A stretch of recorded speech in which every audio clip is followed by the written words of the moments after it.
The first time I saw Mark touch Ella's shoulder, I felt something in my chest crack. It wasn't the gesture itself, it was the ease, the softness, the way his fingers lingered just a second too long. He thought he'd fooled me forever. He didn't. Mark, the adored silver-haired lawyer.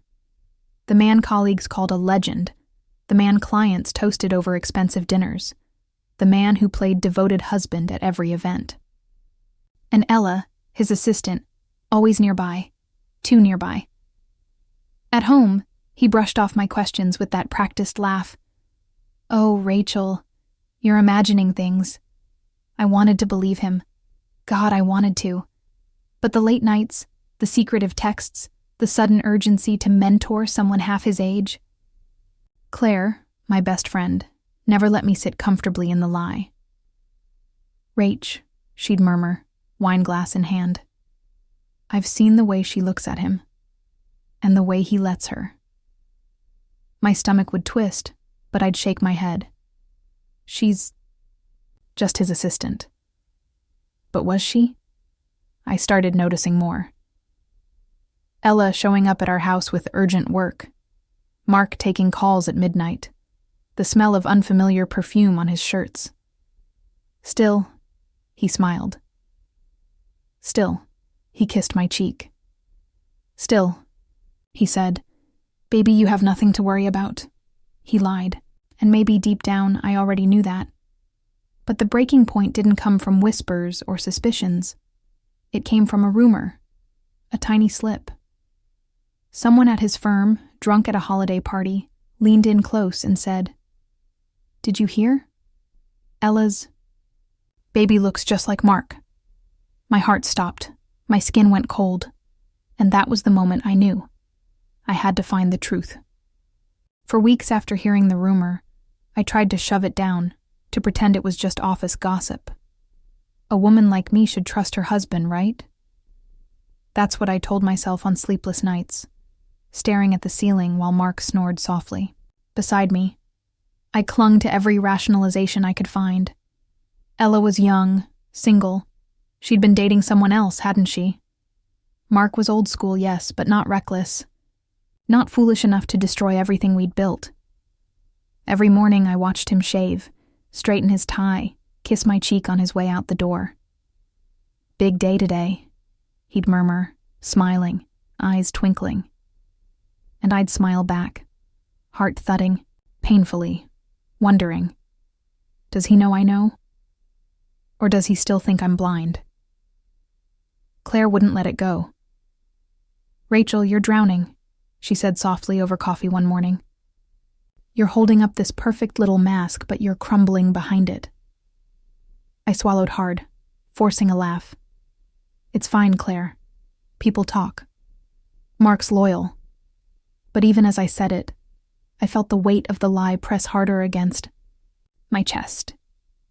Late at night, I scrolled through old photos on my phone. Anniversaries, vacations, holidays.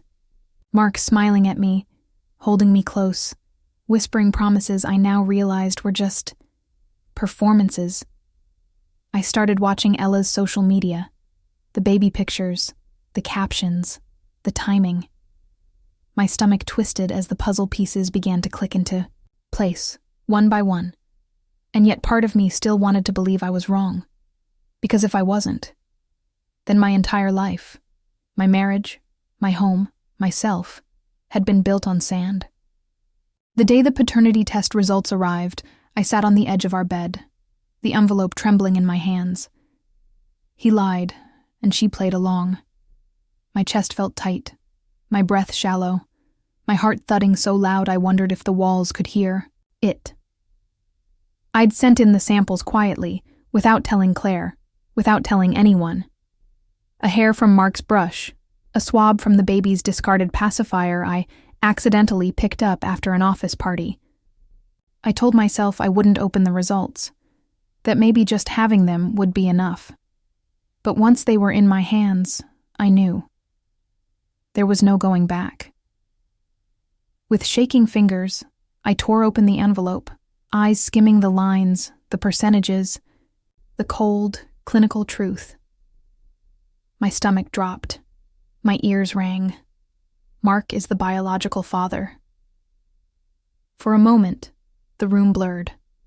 I pressed a hand to my mouth, gasping softly, eyes burning with tears. My body shook, grief flooding in like a wave, crashing over every moment I'd ever trusted him, every promise he'd ever made.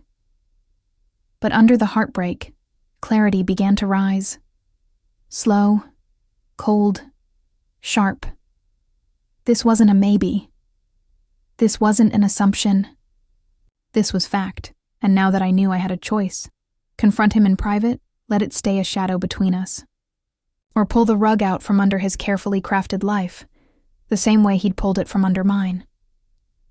That night, Claire called, her voice gentle. "Rach, are you okay?" I whispered into the phone. "I know the truth." There was a long pause. Then her voice steady and fierce. "So what are you going to do about it?" I smiled faintly, wiping a tear from my cheek. "I'm going to end it, on my terms." The days leading up to Mark's retirement party were surreal. I moved through our house like a ghost, brushing past him in the hallway, watching him pack up decades of career awards and thank you notes. This wasn't marriage. It was exposure. He was glowing, beaming, holding court over friends and family. 50 years in the legal world, he'd joke, and I still come home to my beautiful wife. I smiled softly every time. My hands steady, my heart slowly fracturing behind my ribs. At night, I lay awake, staring at the ceiling, remembering the quiet betrayals that had led me here. The weekend conferences that had gone suspiciously, long. The birthday he'd missed because of an urgent client crisis. The anniversary dinner cut short because Ella needed him. I realized with a kind of cold grief that I hadn't lost Mark today. I'd been losing him for years. I just hadn't wanted to admit it. Claire checked in constantly. "Are you sure you want to do this publicly?" she asked one night, voice tight. I closed my eyes, gripping the phone hard. I need him to know what it feels like to be blindsided. I need him to feel what I felt. The morning of the party, I watched him get dressed, carefully knotting his tie, whistling softly under his breath. He caught my gaze in the mirror and winked. "Big night, huh, sweetheart?" My throat tightened, but I smiled faintly. Big night. He kissed my cheek as we left, his touch warm, familiar. And for the first time in years, I felt nothing but ice under my skin. The ballroom buzzed with laughter, clinking glasses, and endless congratulations. Mark moved through the crowd like a king, shaking hands, posing for photos, soaking up every word of praise. They broke me, but I learned how to break back. I stood, quietly near the edge, watching it all. The man everyone adored, the man who had carefully curated his image for decades. Charming, brilliant, loyal. Except I knew the truth now, and the truth burned in my chest like a live wire. Ella arrived, late, slipping in discreetly, her hair perfect, her smile soft and familiar. Mark's eyes lit up the moment he saw her. A flicker, quick and instinctive. My jaw tightened, my fingers curling around the envelope in my clutch. Claire found me near the bar, her eyes sharp with worry. "Rachel," she whispered, "you don't have to do this." I exhaled slowly, heart hammering. "Yes, Claire, I do." As the speeches began, I stood at the edge of the room, watching Mark lift his glass, his voice full of warmth. "To freedom," he declared, grinning. "To the next chapter." The crowd roared, glasses raised high, applause filling the room, and I walked forward, slowly, deliberately, the envelope cold in my hand. Mark turned, his eyes lighting up, as he saw me. "Rachel, sweetheart," he started, but I just smiled faintly, heart steady. I reached up, kissed his cheek softly, then pressed the envelope into his palm. His brow furrowed, confusion flickering. "What's this?" he murmured. Leaned in, my voice low and razor sharp. "It's the truth, Mark. Happy retirement." He opened the envelope right there. I saw his fingers tremble slightly as he unfolded the paper, eyes skimming the first lines. That was the moment everything changed. His confident smile faltered, the color draining slowly from his face. The room buzzed around us, oblivious at first. Ella hovered a few steps away, chatting softly with a colleague, until she glanced over and saw his expression twist. Confusion first, then panic, then something raw and unmasked. Mark's hand shot out, grabbing my wrist. "Rachel," he hissed under his breath. "What the hell is this?" I tilted my head slightly, heart hammering but face calm. "Paternity results, Mark." My voice was soft, almost kind. "Did you think I wouldn't find out?" He opened his mouth, but no words came, just a choked sound, like his carefully built life had cracked all at once, and he couldn't hold it together. Ella stepped closer now, her smile fading, her eyes darting from the paper to his face, to mine. She reached out hesitantly. "Mark, what's wrong?" The crowd was beginning to notice, the shifting energy, the sudden tension, the whispers rippling out in small waves. Claire appeared at my side, her hand gently touching my back, a silent anchor. I leaned closer to Mark, my voice a whisper only he could hear. "I wanted you to have this tonight, with all your people here, so you could toast to your freedom, with your truth in hand." His jaw clenched, his eyes wild now.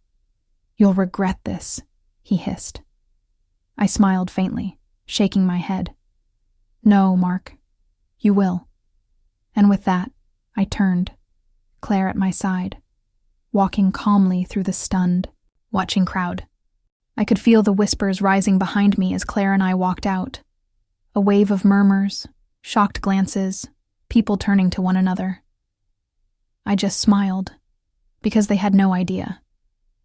Outside, the cool night air hit my face like a baptism, sharp and cleansing. Claire squeezed my hand, her eyes shining. "Rachel," she whispered, "you did it." I exhaled slowly, the weight of years lifting off my chest, the years of betrayal, gaslighting, and quiet emotional abuse dissolving into the dark. Back, inside, I imagined the scene. Mark frantically trying to explain, Ella standing frozen, their carefully spun story unraveling in front of the very people they'd fooled for so long. For once, I didn't care what was said. I didn't need to watch it burn.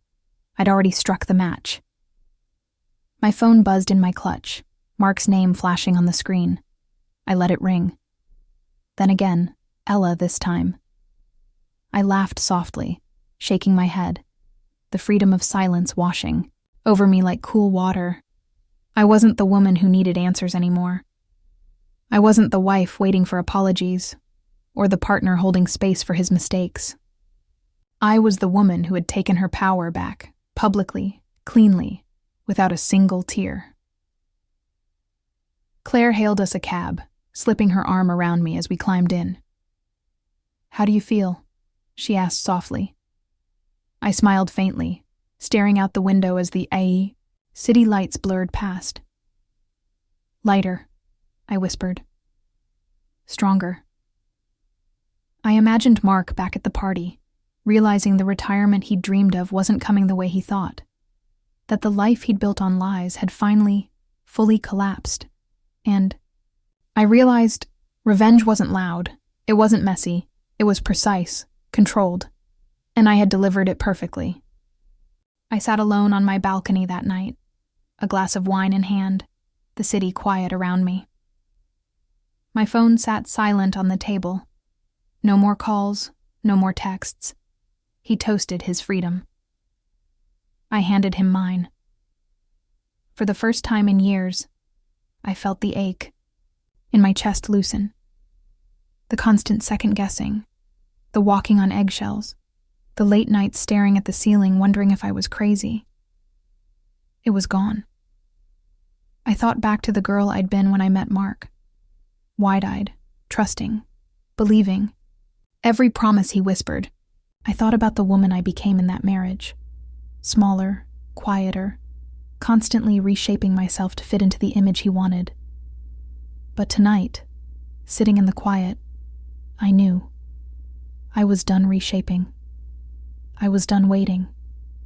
I was done carrying his lies on my back, like they were my burden to bear. Claire texted me softly, "Proud of you, Rach."